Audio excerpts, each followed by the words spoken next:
হয়তোবা আমার মতো অনেক মানুষ আছেন যারা অনেক ভালোবাসেন বাট বলতে পারেন না।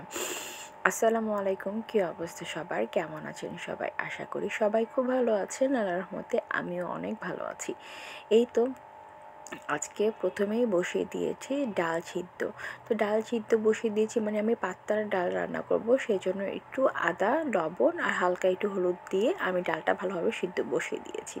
আর পাশের চুলায় ফ্রাই প্যানে আমি আমার পছন্দের মাছগুলো ভেজে নেব। আসলে এটা অনেকেরই পছন্দ, বাট কেউ বলতে পারে কেউ বলতে পারে না। আর অনেকে বলতে চেয়েও বলতে পারে না। সেটা হচ্ছে আমাদের অনেক চেনা পরিচিত একটা মাছ, পাঙ্গাস মাছ। আসলে পাঙ্গাস মাছকে না জাতীয় মাছ বলা উচিত ছিল।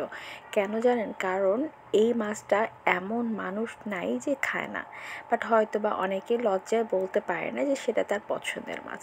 যাই হোক, আমার কিন্তু কোনো লজ্জা নেই, আমার কিন্তু পাঙ্গাস মাছ খুব ভালো লাগে। যাই হোক, মাছগুলোকে খুব সুন্দরভাবে ভেজে নিয়েছি আর ডালটা এখান দিয়ে সিদ্ধ হয়ে গিয়েছে। আমি এটা ডাল ঘুটনি দিয়ে ঘুটিয়েও নিলাম। আর তার মধ্যে ডালটা কিন্তু আমি সুন্দরভাবে বাগারও দিয়ে ফেলেছি। আর লাস্টে আমি কিছুটা ধনিয়া পাতা, কাঁচামরিচ দিয়ে আর একটা জলপাই দিয়ে নামিয়ে ফেলেছি। তো তারপর চলে গিয়েছি আমার পাঙ্গাস মাছ রান্না করার জন্য। তো আজকে আমি আমার পছন্দের মাছটাকে আলু দিয়ে রান্না করব।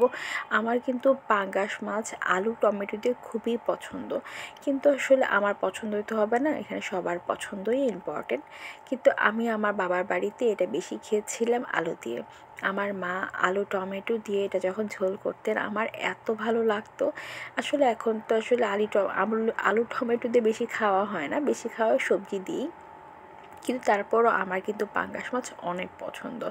আমি জানি অনেকেরই পছন্দ, বাট সবাই এটাকে কেন জানি অপছন্দের খাতায় রেখে দেয়। আমি কিন্তু সেটা করছি না, আমি কিন্তু সেটাকে অনেক বেশি প্রাধান্য দিয়েছি। কারণ আমার যেটা পছন্দ সেটা আমি বুক ফুলিয়ে বলতে পারবো যে এটা আমার পছন্দ। হ্যাঁ, আমাদের জাতীয় মাছ ইলিশ, বাট ইলিশ কি সবাই খেতে পারছে বা সবাই কি অ্যাফোর্ড করতে পারছে? আসলেই পারছে না, কারণ ইলিশের অনেক দাম। চাইলেও কিন্তু আমরা খেতে পারছি না। যাই হোক, বলতে বলতে কিন্তু আমি খুব সুন্দরভাবে মশলাগুলো কষিয়ে নিয়েছি। তারপর দিয়ে দিলাম আলু। আলুগুলো কিন্তু আমি সামান্য পানি দিয়েই, মানে পানি বলতে আমি মশলার সাথে যে পানি দিয়েছিলাম সেটা দিয়ে কিন্তু খুব ভালোভাবে কষিয়ে নিয়েছি। আর আমার কাছে মনে হয় যে কষানোটা ভালো হলে রান্নাটা এমনিই ভালো হবে। তো যাই হোক, কষাতে কষাতে কিন্তু আমার আলুগুলোতে একদম ঝোল হয়ে মানে উঠে গিয়েছে।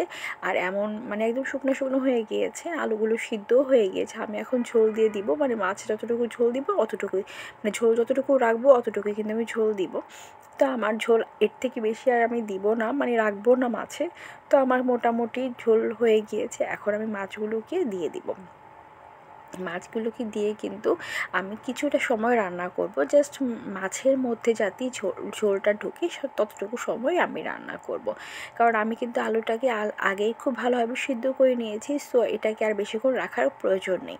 আর আমার মাছের কালারটা দেখতে কিন্তু মাশাআল্লাহ খুব সুন্দর হয়েছে, খেতেও খুব দারুণ হয়েছে।